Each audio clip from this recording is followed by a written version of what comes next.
SP Prasanna Kumar ಅವರು blood ಸ್ಯಾಂಪಲ್ನ ಸೀಕ್ರೆಟನ್ನು reveal ಮಾಡ್ತಿದ್ದಾರೆ. Blood ಕಲೆ, ರಕ್ತದ ಕಲೆ ಬಟ್ಟೆ ಮೇಲೆ ಉಳಿದಿದ್ದು ಹೇಗೆ ಅನ್ನೋ ವಿಚಾರಕ್ಕೆ ಸಂಬಂಧಪಟ್ಟಂತೆಯೇ ಈಗಲೂ ಕೂಡ ಆರ್ಗ್ಯುಮೆಂಟ್ ಮುಂದುವರೆದಿದೆ.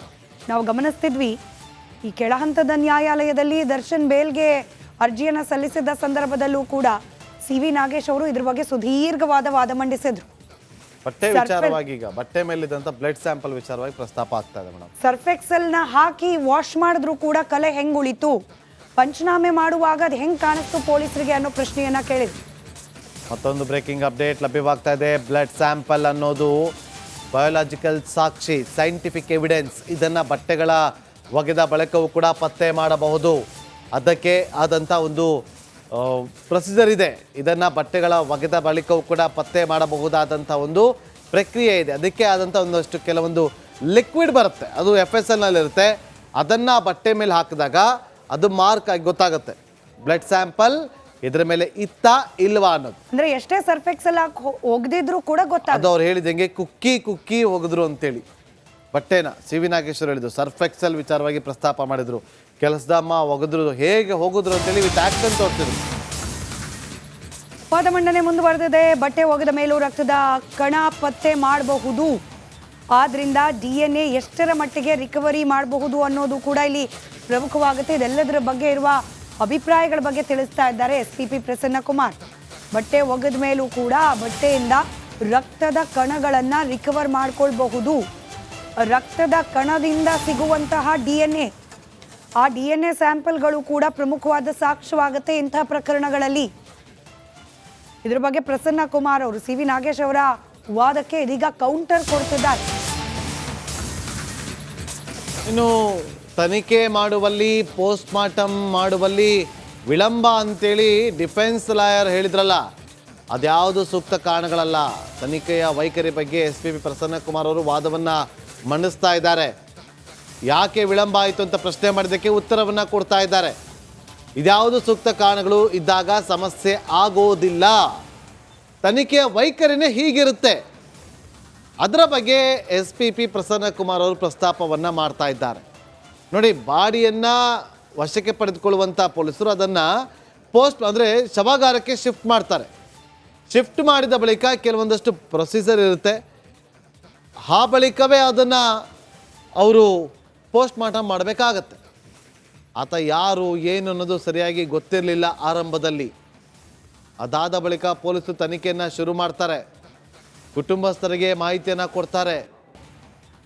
ಕುಟುಂಬಸ್ಥರು ಬರಬೇಕು, ಜೊತೆಗೆ ಸ್ಥಳ ಪರಿಶೀಲನೆ ಆದ ಬಳಿಕ ತನಿಖಾಧಿಕಾರಿಯ ಪತ್ರದ ಸಮೇತವಾಗಿ ಪೋಸ್ಟ್ ಮಾರ್ಟಮ್ಗೆ ತೆಗೆದುಕೊಂಡು ಹೋಗಬೇಕು. ಪೋಸ್ಟ್ ಮಾರ್ಟಮ್ ಅಷ್ಟು ಸುಲಭವಾಗಿ ಯಾವುದೇ ಒಂದು ಮೃತದೇಹವನ್ನು ತೆಗೆದುಕೊಂಡು ಶವಾಗಾರಕ್ಕೆ ಹೋದಾಗ ತಕ್ಷಣಕ್ಕೆ ಪೋಸ್ಟ್ ಮಾರ್ಟಮ್ ಆಗೋದಿಲ್ಲ. ಅದಕ್ಕೆ ಆದಂಥ ಒಂದಷ್ಟು ಪ್ರಕ್ರಿಯೆಗಳನ್ನು ಫಾಲೋ ಮಾಡಬೇಕಾಗತ್ತೆ. ಪೊಲೀಸ್ ಸ್ಟೇಷನಿಂದ ಹೆಡ್ ಕಾನ್ಸ್ಟೇಬಲ್ಲು ಅಥವಾ ಸಬ್ ಇನ್ಸ್ಪೆಕ್ಟರ್ ಯಾರಾದರೂ ಒಬ್ಬರು ಲೆಟರನ್ನು ತೊಗೊಂಡು ಹೋಗಬೇಕು. ಲೆಟ್ರೈಡಲ್ಲಿ ತನಿಖಾಧಿಕಾರಿಯ ಸಹಿ ಇರಬೇಕು. ಆ ಸಹಿ ಇರುವಂಥ ಲೆಟ್ರೈಡನ್ನು ತೆಗೆದುಕೊಂಡು ಹೋಗಿ ಅಲ್ಲಿ ಶವಾಗಾರದಲ್ಲಿ ಇರುವಂಥ ಪೋಸ್ಟ್ ಮಾರ್ಟಮ್ ಮಾಡುವಂಥ ವೈದ್ಯರ ಕೈಗೆ ಅದನ್ನು ಹಸ್ತಾಂತರ ಮಾಡಿದ ಬಳಿಕವೇ ಅಲ್ಲಿ ಪೋಸ್ಟ್ ಮಾರ್ಟಮ್ ಮಾಡಬೇಕಾಗತ್ತೆ. ಇಲ್ಲೂ ಕೂಡ ಯಾವ ಕಾರಣಕ್ಕೋಸ್ಕರ ತಡ ಆಯಿತು ಅನ್ನೋದನ್ನು ಇಲ್ಲಿ ತಿಳಿಸ್ತಾ ಇದ್ದಾರೆ. ಮತ್ತಷ್ಟು ಡೀಟೇಲ್ಸ್ನೊಂದಿಗೆ ನನ್ನ ಕಲೀಗ್ ಧ್ರುವ ನೇರ ಸಂಪರ್ಕದಲ್ಲಿದ್ದಾರೆ. ಧ್ರುವ, ಡೀಟೇಲ್ಡ್ ಆಗಿ ಆರ್ಗ್ಯುಮೆಂಟ್ ಆಗ್ತಾ ಇದೆ. CV ನಾಗೇಶ್ ಅವರು ಕೊಟ್ಟಂತಹ ಒಂದೊಂದು ಹೇಳಿಕೆಗಳಿಗೂ ಕೂಡ ವಾದ ಮಂಡನೆ ಸಂದರ್ಭದಲ್ಲಿ ಇದೀಗ ಪ್ರಸನ್ನ ಕುಮಾರ್ ಅವರು ಕೌಂಟರ್ ವಾದ ಮಂಡನೆ ಮಾಡ್ತಿದ್ದಾರೆ. ಮತ್ತಷ್ಟು ಡೀಟೇಲ್ಸ್ ಅನ್ನು ಹಂಚ್ಕೊಳ್ತಾ ಹೋಗೋದಾದ್ರೆ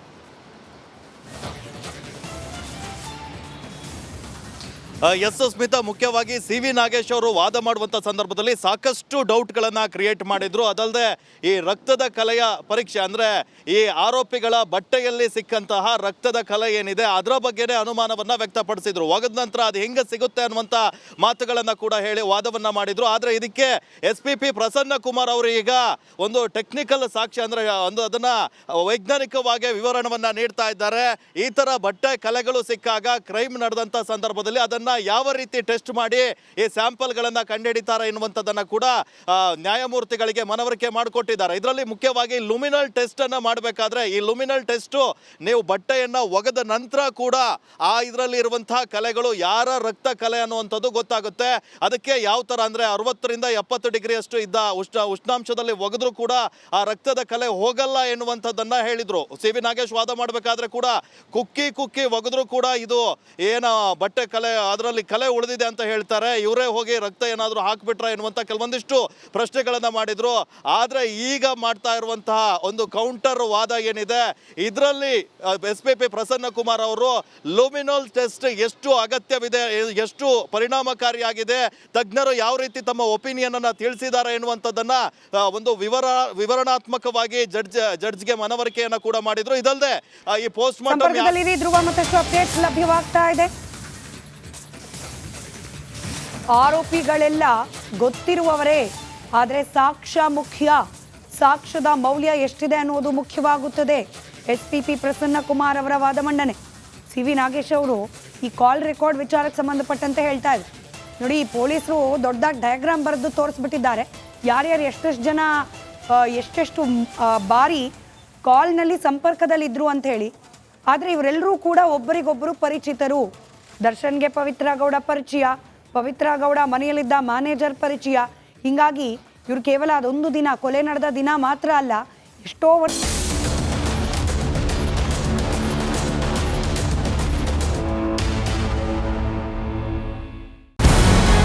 ನಮಸ್ಕಾರ, ಕರ್ನಾಟಕ ಪ್ರೈಮ್ ಟೈಮ್ಗೆ ಸ್ವಾಗತ. ನಾನು ಜಯಪ್ರಕಾಶ್ ಶೆಟ್ಟಿ.